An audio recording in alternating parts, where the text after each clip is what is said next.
Il est des histoires qui traversent le temps, sans jamais perdre leur éclat. Celle de Hadjar, paix sur elle, en fait partie. Une femme, une mère, une servante d'Allah, plongée dans l'épreuve ultime, celle de l'abandon apparent, mais d'une proximité divine inébranlable. Son histoire ne se raconte pas, elle se vit, elle se ressent, elle s'inscrit dans l'âme de ceux qui cherchent la lumière au cœur des ténèbres. Hadjar n'était pas simplement une femme laissée dans un désert aride, elle était le symbole même de l'endurance et de la soumission sincère à la sagesse divine. Imaginez un instant ce qu'elle a ressenti, seule, avec un enfant en bas âge, dans une terre où ni l'eau ni l'ombre ne viennent adoucir l'épreuve. Elle aurait pu se révolter, se lamenter, implorer Ibrahim, paix sur lui, de revenir sur sa décision. Mais non. Hadjar prononça des mots d'une force inégalée. Si Allah t'a ordonné cela, alors il ne nous abandonnera pas. Quelle leçon pour nous qui nous trouvons parfois désemparés face aux difficultés de la vie. Hadjar nous enseigne que la foi véritable ne vacille pas sous le poids des épreuves, elle s'élève au contraire dans l'adversité. Elle nous apprend que lorsque l'horizon semble fermé, c'est peut-être qu'Allah prépare un chemin que nous ne voyons pas encore. Allah dit dans le Saint-Coran, « Et quiconque craint Allah, il lui donnera une issue favorable et lui accordera ses dons par des moyens sur lesquels il ne comptait pas. » Sourate At-Talaq, 65, 2-3. Ainsi, Hadjar était déjà sauvé avant même de voir l'eau de Zamzam jaillir sous les pieds de Koumé de son fils. Son salut ne venait pas de la source, mais de sa certitude que son Seigneur ne l'abandonnerait jamais. Cette histoire est la vôtre, la nôtre. Chacun de nous traverse des déserts dans sa vie, des moments de solitude, d'incertitude, d'abandon, mais souvenons-nous, celui qui place sa confiance en Allah ne restera jamais sans réponse. L'histoire de Hadjar, paix sur elle, commence bien avant son arrivée dans la maison du prophète Ibrahim, paix sur lui. Pourtant, les récits divergent sur son passé. Certains la décrivent comme une princesse, fille d'un roi déchu, réduite en captivité par le pharaon d'Égypte. D'autres la présentent comme une simple servante, choisie parmi les domestiques du palais. Mais en vérité, son origine importe peu face à la grandeur du rôle qu'Allah lui avait destiné. Dans le regard des hommes, elle était peut-être une esclave, une femme de condition modeste, une étrangère sans importance. Mais dans le regard d'Allah, elle était une élue, car dans l'islam, ce ne sont ni les titres, ni les richesses qui définissent une personne, mais bien son degré de soumission et de foi. En vérité, le plus noble d'entre vous auprès d'Allah est le plus pieux. Sourate Al-Hujurat 49-13. Ainsi, peu importe le point de départ de son histoire, ce qui compte, c'est le rôle qu'elle a joué dans le plan divin. Elle a été choisie pour porter et protéger un futur prophète, Ismaïl, paix sur lui.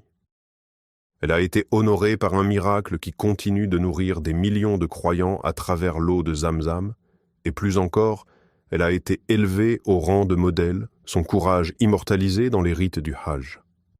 Hadjar n'était pas une femme comme les autres. Son destin nous enseigne que l'élévation ne vient pas du statut que l'on possède, mais du poids de la foi que l'on porte dans son cœur. Le destin de Hadjar, paix sur elle, ne relevait pas du hasard. Chaque événement de sa vie semblait être un fil soigneusement tissé dans une tapisserie divine dont l'éclat allait traverser les âges. Tout commença en Égypte, dans la cour d'un pharaon arrogant, où Sarah, l'épouse d'Ibrahim, paix sur eux, fut confrontée à une épreuve redoutable. Le pharaon, fasciné par sa beauté, voulait la prendre pour lui. Mais Allah, dans sa sagesse et sa protection infinie, frappa le tyran d'une incapacité soudaine à l'approcher. Terrifié, le souverain comprit qu'il avait affaire à une femme bénie et, pour apaiser sa peur, il lui offrit une servante, Hadjar.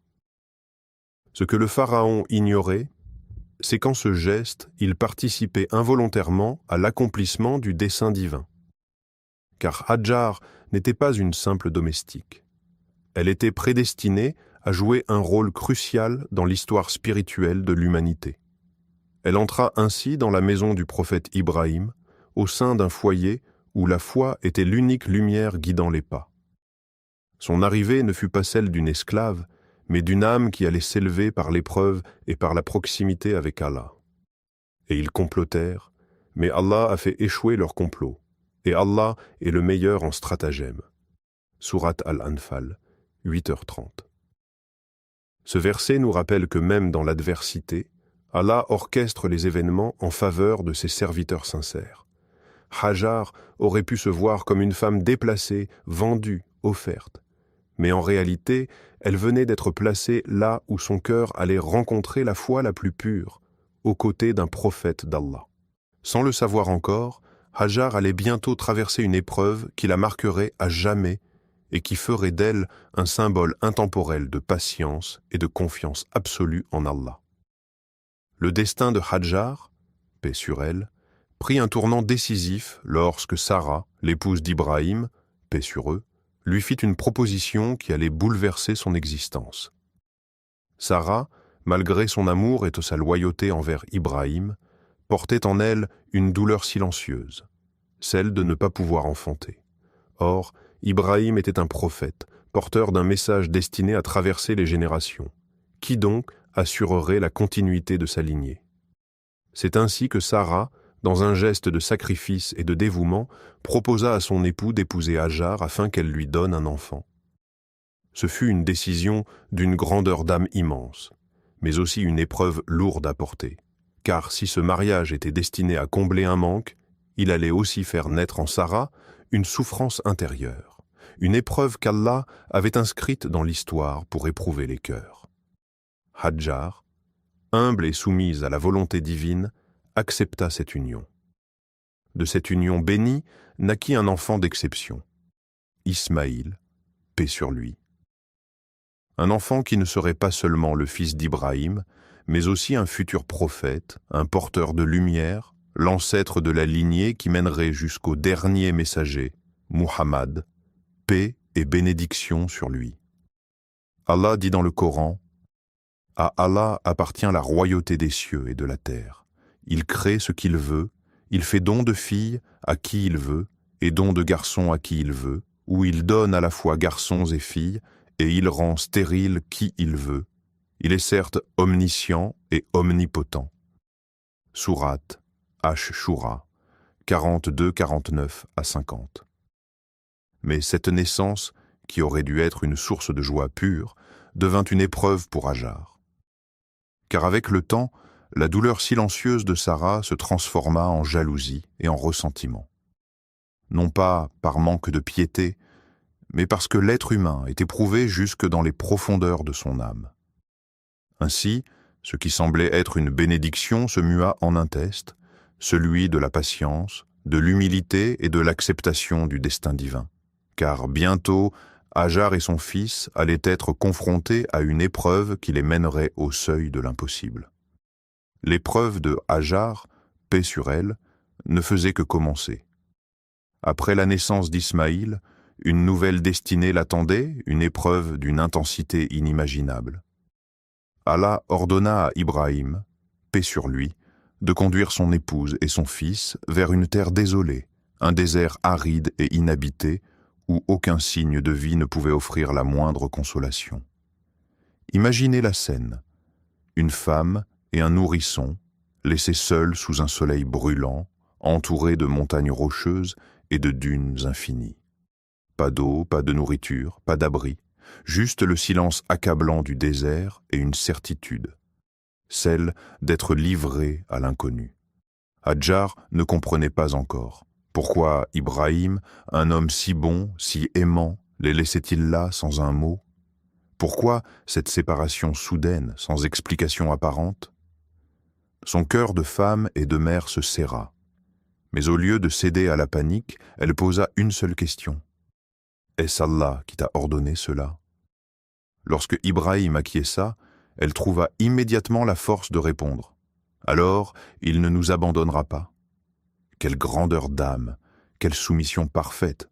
Elle aurait pu supplier, pleurer, le retenir par le vêtement, mais au lieu de cela, elle embrassa son destin avec une foi inébranlable, car elle savait que derrière chaque épreuve se cachait une sagesse divine que l'homme ne peut comprendre sur le moment. Allah dit dans le Coran, « Et quiconque place sa confiance en Allah, il lui suffit. Allah atteint toujours son but. Allah a assigné à chaque chose son destin. » Sourate At-Talaq 65.3. Ibrahim s'éloigna, le cœur lourd, mais convaincu que son Seigneur prendrait soin de ceux qu'il aimait le plus. Il leva les mains et fit cette prière, le regard tourné vers le ciel. « Ô notre Seigneur, j'ai établi une partie de ma descendance dans une vallée sans culture, près de ta maison sacrée, ô notre Seigneur, afin qu'ils accomplissent la prière. Fais donc que les cœurs des gens se penchent vers eux, et pourvoie-les en fruits, afin qu'ils soient reconnaissants. » Sourate Ibrahim, 14h37. Ainsi commença l'épreuve la plus difficile de Hajar. Survivre seule avec son fils dans un désert sans vie. Son cœur battait au rythme de sa foi, convaincu qu'Allah préparait pour elle un miracle dont le monde se souviendrait à jamais. Le désert est impitoyable. Sous un soleil brûlant, la chaleur s'abat comme une lame de feu, et chaque souffle d'air sec est un rappel cruel du besoin vital d'eau. Hajar, paix sur elle, le savait, et pourtant sa foi restait inébranlable.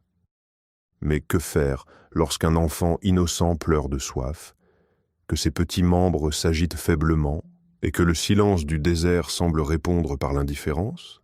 Elle regarda Ismaïl, paix sur lui, son nourrisson fragile, gisant au sol, son souffle court. Son instinct maternel prit le dessus. Elle ne pouvait pas rester immobile, elle devait chercher, essayer, espérer. Alors, portée par une force que seule une mère peut comprendre, elle se leva et courut. Elle monta sur la colline de Safa, scrutant l'horizon. Rien. Pas une âme. Pas un signe de vie. Elle redescendit et se précipita vers Marwa, son cœur battant à l'unisson avec l'urgence de la situation. Toujours rien. Mais elle ne s'arrêta pas. Cette fois, elle fit l'aller-retour entre ces deux collines, luttant contre l'épuisement, refusant de céder au désespoir.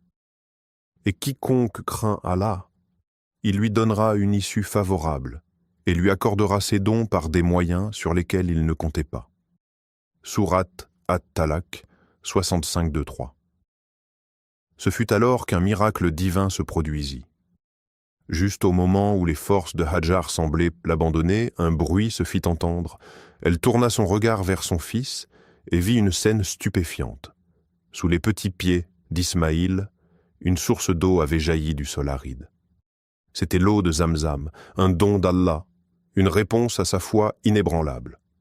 Hajar, bouleversée, s'empressa de creuser autour de la source pour retenir l'eau, murmurant des louanges à Allah, remerciant celui qui ne l'avait jamais abandonnée. Cette source miraculeuse ne fut pas seulement un moyen de survie, elle devint un point de convergence pour les voyageurs et les tribus, attirant les premiers habitants de la Mecque. Ce désert, autrefois stérile, allait devenir une terre de vie et plus tard, le cœur spirituel du monde musulman. Aujourd'hui encore, des millions de croyants commémorent cet instant en refaisant les 7 allers-retours entre Safa et Marwa lors du Hajj et de la Omra. Un rappel éternel de la patience, de la confiance et du secours d'Allah. Car à travers Hajar, nous apprenons que la foi transforme l'épreuve en bénédiction et que l'effort sincère est toujours récompensé. La Mecque, aujourd'hui un centre spirituel mondial, fut autrefois un désert aride, sans vie. C'est grâce à l'eau miraculeuse de Zamzam que cette région est devenue le foyer de milliers de personnes. Cette source d'eau, apparue miraculeusement au pied du bébé Ismaïl, nourrissait non seulement les habitants de la vallée, mais faisait de la Mecque un lieu viable pour s'établir. C'est dans ce contexte qu'une tribu, les Jurhum, décida de demander la permission de s'installer près de cette source. La tribu, à la recherche d'un endroit propice à la vie, obtint l'autorisation de la mère d'Ismaïl, Hajjar. Ismaïl le fils d'Abraham, Ibrahim, grandit ainsi parmi cette tribu, dans un environnement marqué par la pureté et la foi.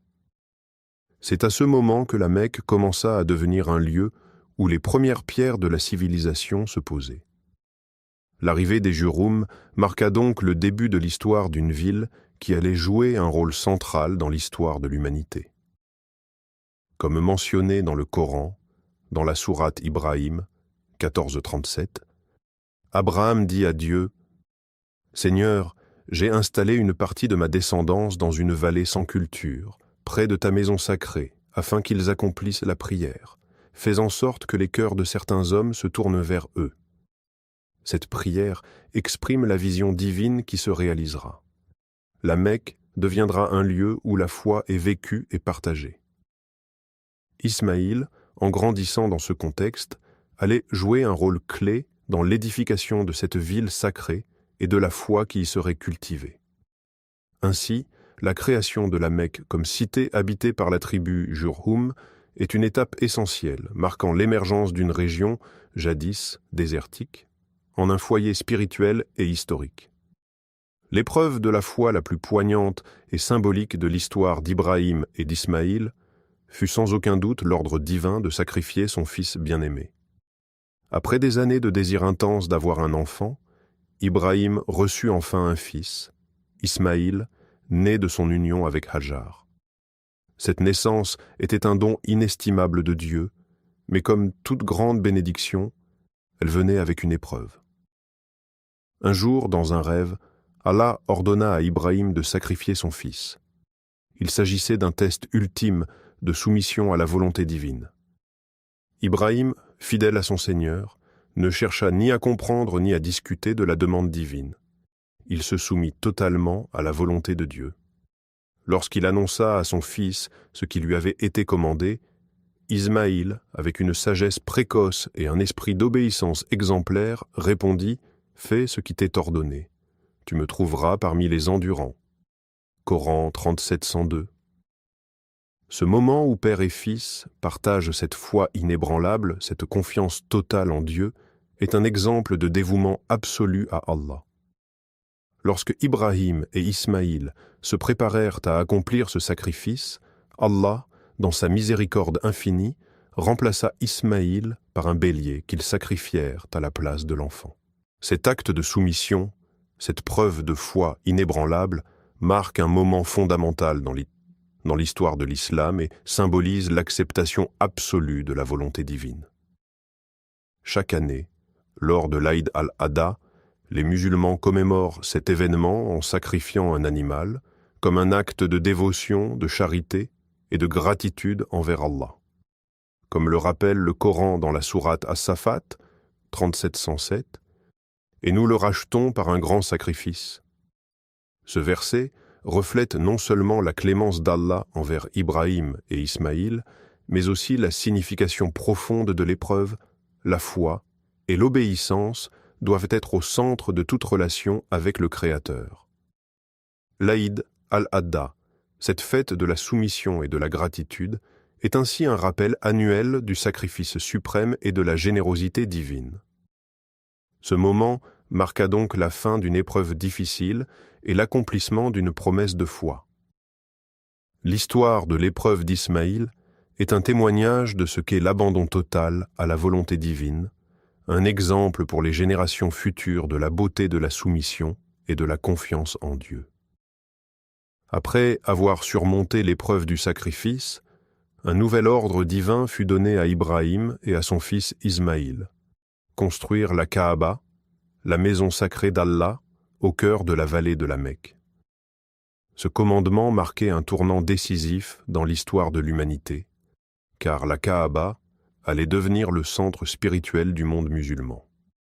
Lieu de prière et de dévotion, elle serait le point de convergence des croyants venus du monde entier, un symbole de l'unité de Dieu et de la communauté des croyants. La construction de la Kaaba ne fut pas simplement un acte physique, c'était un acte de soumission totale à la volonté divine, un acte porté par la foi. Ibrahim et Ismaïl, guidés par les instructions d'Allah, commencèrent à ériger la structure de la Kaaba avec des pierres. Chaque pierre posée, chaque geste accompli, représentait non seulement la construction d'un édifice matériel, mais aussi la construction spirituelle d'une communauté consacrée à Allah. Ensemble, père et fils, ils bâtirent la première maison de Dieu, un sanctuaire qui serait destiné à l'adoration du Créateur. La Kaaba, dans sa simplicité et sa grandeur, est un modèle de soumission et de pureté. Selon les traditions, la structure initiale était relativement modeste, mais elle possédait une dimension symbolique immense. La forme cubique, simple mais imposante, renvoie à l'idée de l'unicité d'Allah, la symétrie parfaite et la perfection divine. Une fois la construction terminée, Ibrahim se tourna vers son Seigneur, levant les mains et implorant « Ô notre Seigneur, accepte de nous ce travail, car c'est toi, l'entendant, l'omniscient. » Coran 227. Ce moment de prière est crucial, car il souligne non seulement la dévotion d'Ibrahim et Ismaïl, mais aussi leur humilité devant la grandeur d'Allah. Le Coran évoque également la mission de Ibrahim et Ismaïl dans la sourate Al-Baqarah 225, où il est dit « Et quand nous fîmes de la maison un lieu de refuge pour les gens », ce verset nous rappelle que la Kaaba est bien plus qu'un simple bâtiment. Elle est un sanctuaire, un lieu de paix et de sérénité, un endroit où les croyants se retrouvent pour adorer Allah et se purifier spirituellement. La Kaaba n'est pas seulement un édifice physique, mais elle représente la direction vers laquelle les musulmans se tournent 5 fois par jour dans leurs prières, un acte qui unit les musulmans du monde entier, peu importe leur origine ou leur statut social. La construction de la Kaaba a ainsi marqué la fondation d'un lieu saint incontournable, un symbole de l'unité d'Allah et de la fraternité humaine, où chaque croyant peut se retrouver en harmonie avec la volonté divine. Ce geste de dévotion n'a pas seulement façonné un lieu de prière, mais a également posé les bases de la communauté islamique fondée sur la soumission totale à Dieu. Hajar, la mère d'Ismaïl, est l'une des figures les plus inspirantes de l'histoire de l'islam. Sa vie incarne une foi inébranlable, un courage sans pareil et un dévouement absolu à Allah. Son héritage spirituel est célébré non seulement dans les récits sacrés, mais aussi à travers un rituel fondamental du Hajj, le Sa'i, qui retrace son parcours émouvant entre les collines de Safa et Marwa, un acte symbolique de recherche et d'endurance. L'histoire de Hajar commence dans une situation difficile. Son mari, Ibrahim, l'a laissée avec son jeune fils Ismaïl, dans un endroit désertique, la vallée de la Mecque, avec peu de provisions. Se retrouvant seule dans un environnement hostile, sans espoir apparent de survie, Hajar n'a cependant pas perdu sa foi en Allah. Lorsqu'elle vit la situation de son fils devenir de plus en plus désespérée, elle courut 7 fois entre les collines de Safa et Marwa à la recherche d'eau, un acte de foi et de détermination. Elle croyait fermement que si Allah voulait qu'il survive, une solution apparaîtrait, même dans les circonstances les plus désespérées. C'est alors que l'eau de Zamzam jaillit miraculeusement du sol, un signe clair de la miséricorde divine.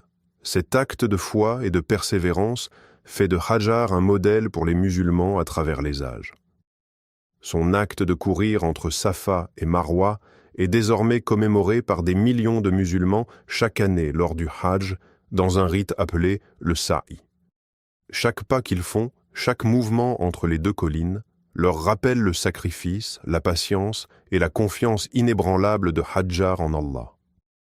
Comme le souligne le Coran dans la sourate Al-Baqarah 258.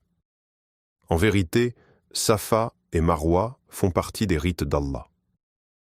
Ce verset réaffirme l'importance du Sa'i et de l'héritage spirituel de Hajar, et nous rappelle que ces actions ne sont pas seulement des gestes symboliques, mais des actes divinement ordonnés, marquant l'intégration de la foi dans les gestes quotidiens des croyants.